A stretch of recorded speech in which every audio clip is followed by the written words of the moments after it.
Hello guys, मैंने आपको अपचयन और उपचयन अपक्रिया तक पढ़ाया था और मैंने आपको ये बताया था कि जो उपचयन होता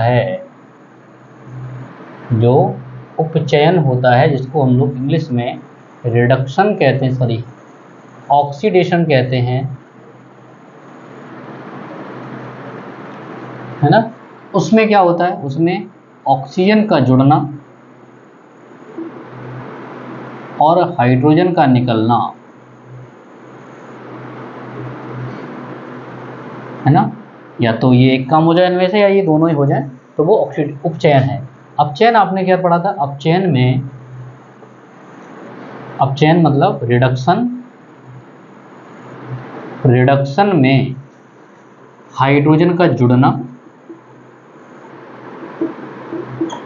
और ऑक्सीजन का निकलना, इन दोनों में से एक काम हो जाए या दोनों ही काम हो जाए, है ना, तो वो चीज़ क्या कहलाएगी? आपकी उपचयन अपचयन। और मैंने आपको ये बताया था कि अगर ये दोनों ही उपचयन और अपचयन अगर एक ही रिएक्शन में होते हैं तो उसको हम लोग क्या बोलते हैं? उसको हम लोग रेडॉक्स रिएक्शन यानी कि रेडॉक्स अपक्रिया कहते हैं। बात आपको पता है ना। अगर आपको यहाँ तक समझ में आया तो इससे आगे आज हम आपको पढ़ाएंगे ये उपचयन अपचयन करवाने के लिए कौन जिम्मेदार होता है, कौन करवाता है ये उपचयन अपचयन। इस चीज़ को आज हम समझेंगे।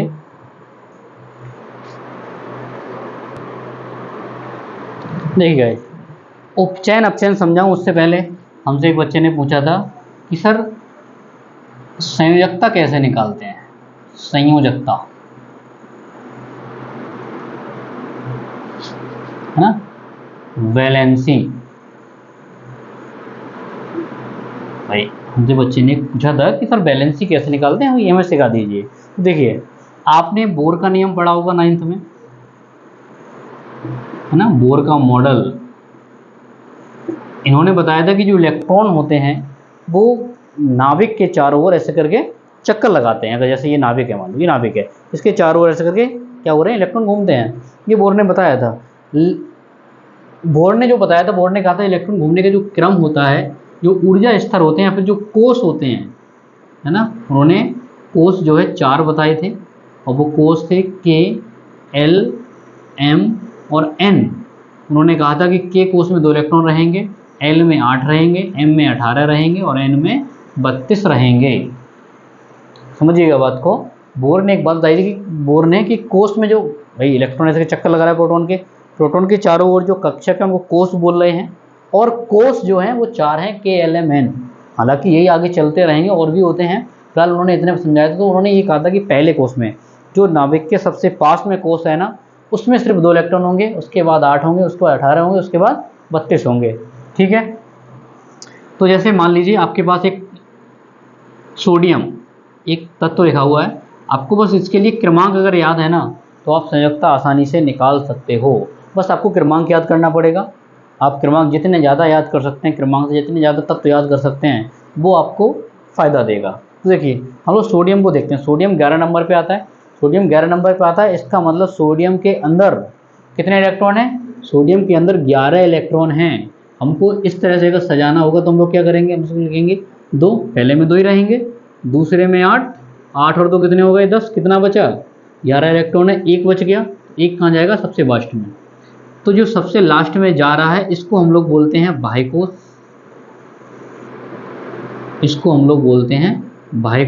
और बाह्य कोष में जो इलेक्ट्रॉन होते हैं वो यदि 4 से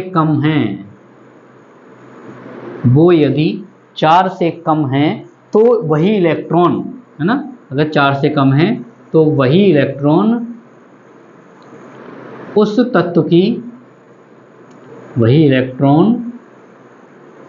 तत्व की क्या होती हैं? संयोजकता कहलाती है।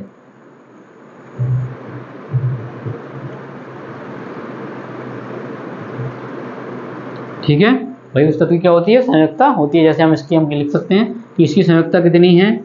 इसकी संयोजकता है 1।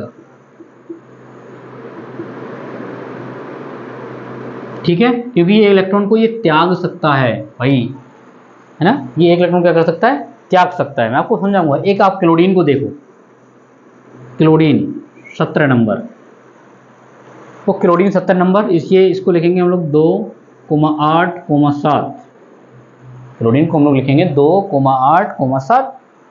8 2 10 और 10 और 7 17 हो गया। अब इसमें देखो, ये इसका बाह्य कोश है, ये इसका बाह्य कोश है। अगर देखो बाह्य कोश में यहाँ पर 4 से अधिक इलेक्ट्रॉन हैं, बाह्य कोश में 4 से अधिक इलेक्ट्रॉन हैं, ठीक है। अगर 4 से अधिक इलेक्ट्रॉन है तो आपको बाह्य कोश के इलेक्ट्रॉनों को, है ना, 8 में से माइनस करना है। 8 में से बाह्य कोश के जो इलेक्ट्रॉन है उनको घटाना है, बाह्य कोश के इलेक्ट्रॉन को घटाना है, ठीक है। तो इसकी संयोजकता क्या हो जाएगी, इसकी संयोजकता हो जाएगी, फिर देखिएगा भाई, इसकी संयोजकता हो जाएगी बेटा 8 - 7 बराबर 1। इसकी भी एक, बट दोनों में एक अंतर है। संयोजकता इसकी भी एक है, इसकी भी एक है, बट दोनों में एक अंतर है। देखो सबसे पहले तो यहाँ पे एक चीज़ आपको समझ में आई, जब आपने बोर-बोरी का नियम लगाया तो 2 8 1 इसकी संयोजकता, मतलब इसका इलेक्ट्रॉनिक विन्यास, इसको हम लोग बोलते हैं इलेक्ट्रॉनिक विन्यास। इसको हम लोग बोलते हैं इलेक्ट्रॉनिक विन्यास, ठीक है। तो इलेक्ट्रॉन विन्यास लिखा, अगर उसके बाह्य कोश में जो इलेक्ट्रॉन आए वो अगर 4 से कम हैं तो वही इलेक्ट्रॉन उस तत्व की संयोजकता कहलाती है, ठीक है। दूसरी बात, यदि आपके बाह्य कोश में इलेक्ट्रॉन 4 से ज़्यादा हैं तो आपको उस बाह्य कोश के इलेक्ट्रॉनों को 8 में से घटाना पड़ेगा। जैसे यहाँ पर 7 हैं, ये 4 से ज़्यादा हैं, तो आपको 8 में से 7 घटाने पड़ेंगे। कितना बचेगा, 1। तो इसकी संयोजकता भी 1 है, इसकी संयोजकता भी 1 है, दोनों की 1 है, बट दोनों में एक अंतर है। देखो ये इलेक्ट्रॉन 1 है, यहाँ इलेक्ट्रॉन 7 हैं बाह्य कोश में, ठीक है। जैसे मान लो आपके घर में 4 लोग हैं, ठीक, और 4 लोग हैं, या मान लो घर में 3 लोग हैं, और 3 लोगों में से 1 लोग चला जाए तो घर सूना सूना लगेगा। सही बात है भाई, 4 में से मतलब 3 में से 1 लोग चला गया तो घर सूना सूना लगेगा। सही बात है। आपके घर में 7 लोग हैं, आपके घर में 7 लोग हैं, उसमें से अगर 1 आध चला जाए फर्क नहीं पड़ेगा। उसमें से अगर 1 चला गया तो कोई दिक्कत नहीं है, 6 लोग आराम से रह लेंगे, 1 की याद थोड़ी कम आएगी। बट यहाँ पे एक चीज़ समझनी है आपको, वो ये है कि यहाँ पर 1 इलेक्ट्रॉन है बाह्य कोश में, यहाँ पर 7 इलेक्ट्रॉन है। अगर ये चाहे अपना इलेक्ट्रॉन यहाँ से 1 निकाल सकता है तो इसको कोई समस्या नहीं है, इसके पास अपने 10 बचेंगे, आराम से हंस खेल कूद करके रह सकते हैं, नो प्रॉब्लम, इनको 1 की ज़्यादा चिंता नहीं होगी। बट अगर ये अपने बाह्य कोश के 7 इलेक्ट्रॉन त्याग दे, मतलब हम ये कहना चाह रहे हैं कि हम इसकी संयोजकता अगर 7 लिख दें, हम इसकी संयोजकता अगर 7 लिख दें तो बहुत बड़ी समस्या है। अगर ये 7 लोग यहाँ से चले गए तो 2 और 8 में जब 7 मतलब 17 लोगों में 7 लोग चले जाएंगे तो अगर सूना सूना लगेगा, इसीलिए ये इलेक्ट्रॉन को त्याग नहीं सकता, ठीक है ना। तो ये क्या करेगा, ये इलेक्ट्रॉन को ग्रहण कर लेगा 1, इसलिए हम लोग इसको बोलते हैं ग्राही, है ना, हम लोग इसको बोलते हैं ग्राही। ये इलेक्ट्रॉन त्याग सकता है, इसको 1 चला जाए कोई फर्क नहीं पड़ता, इसको हम लोग बोलते हैं दाता, ठीक है भाई। यहाँ तक नोट कर लीजिए।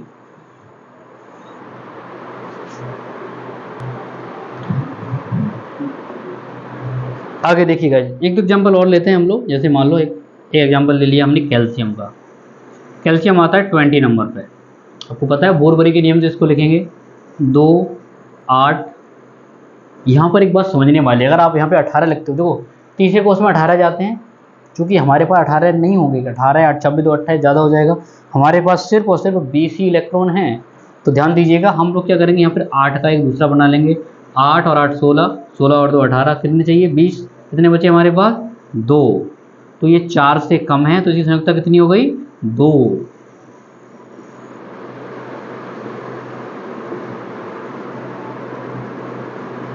संयोजकता हो गई 2, ठीक है। ऐसे जिंक का देख लो, जिंक आता है 30 नंबर पे, इसका लिखोगे तो 2 8 18, यहाँ लिख सकते हो 18 8 26, 26 और 2 28, 28 के बाद कितने बचे 2। इसकी संयोजकता कितनी हो जाएगी, इसकी हो जाएगी आपकी 2, ठीक है गाइस। मैं उम्मीद करता हूँ आपको समझ में आया होगा। अगर नहीं आया तो एक बार ट्राई करिएगा। आप सबसे पहले एक काम करिए, आप सबके इलेक्ट्रॉनिक विन्यास लिखिए, उसके बाह्य कोश के इलेक्ट्रॉनों को देखिए, अगर यहाँ पर 4 से कम आए तो जो 4 से कम इलेक्ट्रॉन 3 2 1 4 4 तक रहेगा तो उसकी वजह से हो जाएगी 4 हो जाएगी। बट 4 से ज़्यादा जैसे 5 आया तो आपको 8 में से घटाना पड़ेगा। 8 में से 5 घटाओ कितना आएगा 3 आएगा। 8 में से 7 घटाओ कितना आएगा 1 आएगा। किसी में भाई को उसमें इलेक्ट्रॉन 6 आ गए तो 8 में से 6 घटाओ कितना आएगा 2 आएगा।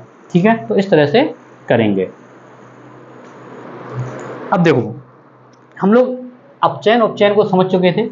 हमको इसमें 2 चीज़ें आज समझनी है और वो बहुत ही इंपॉर्टेंट हैं और वो ये हैं। पहली है आपकी ऑक्सीकारक।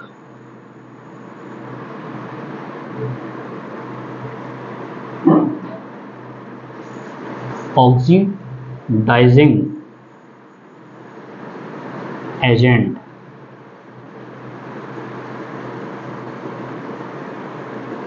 ठीक है, नेक्स्ट हेडिंग लगा लो आप लोग, ऑक्सीडाइजिंग एजेंट। इसको समझना है आपको।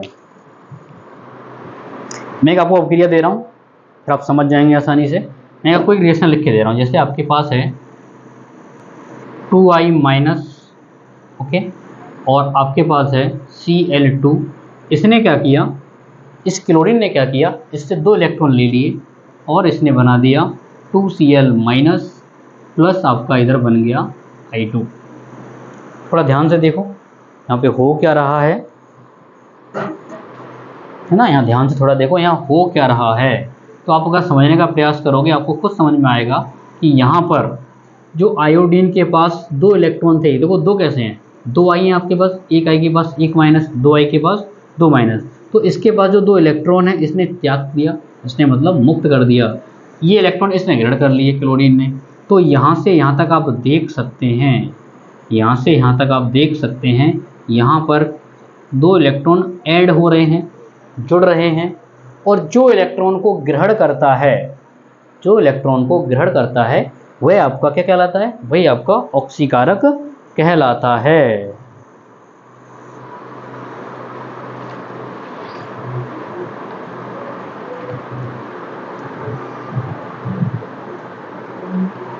ठीक है ना, बात को समझिएगा गाइस। जो इलेक्ट्रॉन को ग्रहण करता है वो ऑक्सीकारक कहलाता है। तो यहाँ पर ये क्या कर रहा है, ये अपना अपचयन ही तो करवा रहा है। जो अपचयन करवा रहा है अपना खुद का, है ना, जो अपना खुद का अपचयन करवा रहा है वही तो क्या है, वही तो है आपका ऑक्सीकारक। ठीक है, यहाँ पे आप लिख सकते हो क्या, अपचयन। ठीक, दूसरी चीज आपको क्या समझनी है, दूसरा आपको ये समझना है अपचायक किसे कहते हैं। अगली हेडिंग लगा लो, अपचायक, रेड्यूसिंग एजेंट, है ना, रिड्यूसिंग एजेंट। नेक्स्ट हेडिंग लगा लीजिए, रिड्यूसिंग एजेंट।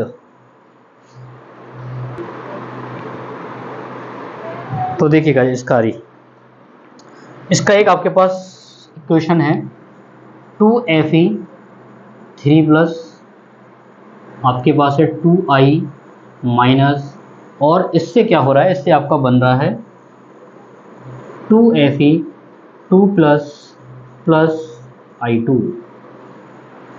ठीक है, ये आपको समीकरण दिया गया है। आप इसको इस बात में समझनी है। यहाँ पे देखो 2I माइनस से यहाँ तक जरा देखिएगा, ये इलेक्ट्रॉन को त्याग रहा है। इसके पास जो 2 इलेक्ट्रॉन थे, मतलब जो माइनस एक इलेक्ट्रॉन होता है, तो जिसके बाद 2 इलेक्ट्रॉन थे इसको त्याग रहा है। तो त्यागने पर जो इलेक्ट्रॉन को त्यागता है, जो ग्रहण करता है उसका अपचयन होता है, और जो त्यागता है उसका ऑक्सीकरण होता है, उसको हम लोग अपचायक कहते हैं। समझिएगा, जो इलेक्ट्रॉन को त्याग रहा है ये क्या कर रहा है, ये इलेक्ट्रॉन को त्याग रहा है। कितने इलेक्ट्रॉन त्याग रहा है, ये माइनस के 2 इलेक्ट्रॉन त्याग रहा है। भाई 2 इलेक्ट्रॉन त्याग रहा है इसलिए हमने इसको माइनस में लिया है ना। और यहाँ पर ये अपना क्या कर रहा है, ये अपना यहाँ पर ऑक्सीकरण कर रहा है। अगर कोई पदार्थ अपने अंदर से मतलब इलेक्ट्रॉन को निकाल दे तो उसका ऑक्सीकरण हो जाता है और वो अपचायक पदार्थ कहलाता है। तो यहाँ समझिएगा, जो इलेक्ट्रॉन को त्याग रहा है अर्थात जिसका ऑक्सीकरण हो रहा है वो क्या है, वो एक अच्छा अपचायक है, वो एक अपचायक पदार्थ है। मैं आपको एक दूसरे का डिफरेंस समझाता हूँ। मतलब ऐसी अपक्रिया जिसमें, मतलब ऐसा तत्व जो खुद का ऑक्सीकरण करता है और सामने वाले का अपचयन करवाता है उसे हम अपचायक पदार्थ कहते हैं। ठीक है, ऐसा ये है। जो खुद का तो क्या करता है, खुद का अपचयन करता है, और सामने वाले का ऑक्सीकरण करवाता है उसको हम लोग क्या बोलते हैं, उसको हम लोग ऑक्सीकारक कहते हैं। तो यहाँ पे देख सकते हो आप, यहाँ से लेके यहाँ तक इलेक्ट्रॉन ग्रहण कर रहा है तो अपचयन हो रहा है, मतलब ये एक अच्छा, क्लोरीन एक अच्छा क्या है, क्लोरीन एक अच्छा ऑक्सीकारक है। ये इलेक्ट्रॉन को त्याग रहा है तो आयोडीन यहाँ पर क्या है, बहुत अच्छा अपचायक है। ठीक है, बार बार थोड़ा चीज़ों को समझिएगा तब आपको ये चीज़ें समझ में आएंगी। अच्छा, मैं लिख दे रहा हूँ, है ना, मैं लिख दे रहा हूँ, जो इलेक्ट्रॉन, मैं इसके लिए लिख रहा हूँ पहले, जो इलेक्ट्रॉन ग्रहण करता है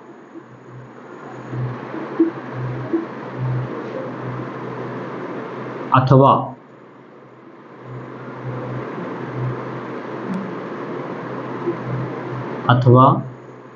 जो खुद का, या खुद अच्छा शब्द नहीं है, यानी स्वयं का, है ना, जो स्वयं का अपचयन करता है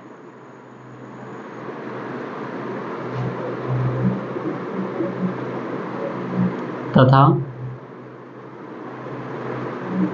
दूसरे का ऑक्सीकरण करवाता है।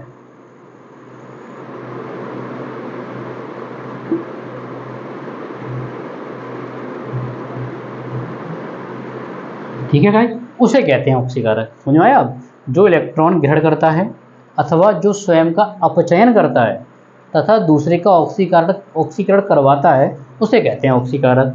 ऐसे ही आ जाओ इसमें, है ना। इसमें देखो अपचायक किसे कहते हैं, जो इलेक्ट्रॉन त्यागता है अथवा स्वयं का ऑक्सीकरण करता है अथवा स्वयं का ऑक्सीकरण करता है तथा दूसरे का अपचयन करवाता है।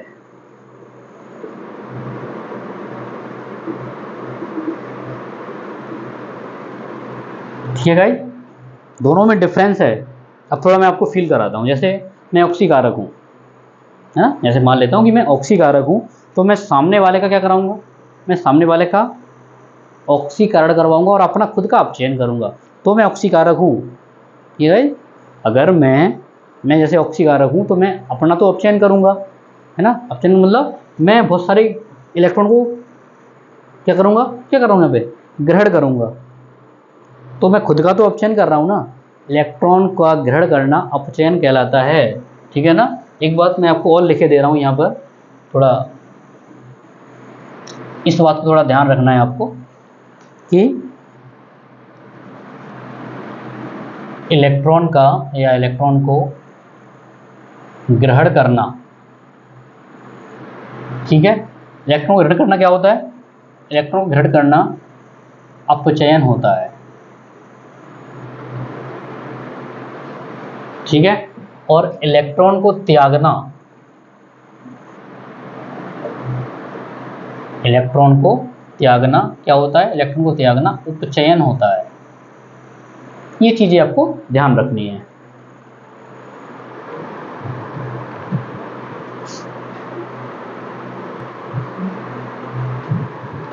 तो देखिए गाइस, अब हमें उम्मीद है शायद आपको समझ में आ गया होगा, है ना। एक बार इनको पढ़ लेना, समझ लेना। मैंने आपको बहुत अच्छे समझाने का प्रयास किया है। अगर फिर भी आपको समझ में नहीं आता है, आपको लगता है कि थोड़ा कन्फ्यूजन, इससे कन्फ्यूजन है, कन्फ्यूजन तो इसके अंदर होता है, फिर भी आप कोशिश करिएगा समझने का कि ऑक्सीकारक क्या है, अपचायक क्या है। आप इन दो बातों को ध्यान दो, थोड़ा और ध्यान रखना। ये जो आपकी है ना, जो इलेक्ट्रॉन को त्यागता है और जो इलेक्ट्रॉन को ग्रहण करता है उनको क्या बोलते हैं। तो जो इलेक्ट्रॉन को त्याग रहा है वो उपचयन है, जो इलेक्ट्रॉन ग्रहण कर रहा है वो अपचयन है। ठीक है ना, ये चीज़ें आपको ध्यान रखनी है। और हमारी वीडियो अगर आपको अच्छी लगी तो लाइक करिएगा, सब्सक्राइब करिए हमारे चैनल को और दोस्तों में शेयर कीजिए। Thank you.